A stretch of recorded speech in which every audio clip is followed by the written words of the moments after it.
এখনকার বিএনপি কি আগের বিএনপি চেয়ে আলাদা? মানে সরাসরি আলাদা, কোথায় আলাদা যদি একটু বলতেন?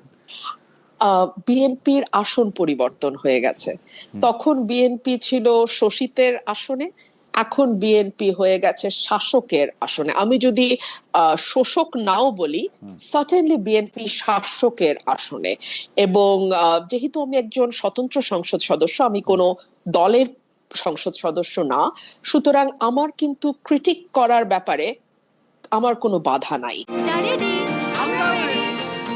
চা মানে লাইফটা ভরপুর, চা মানে ইস্পাহানি মির্জাপুর।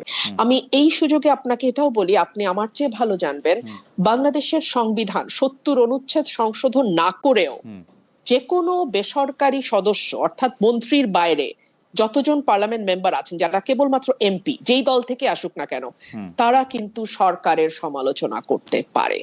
কিন্তু বাংলাদেশের হিস্ট্রিটা এতই চমৎকার যে আমরা কখনো কখনো কোন সংসদ সদস্যকে সমালোচনা তো দূরেই থাক, নিজের দলের স্তুতির বাইরে টু দ্য পয়েন্ট খুব কম কথা বলতে দেখি।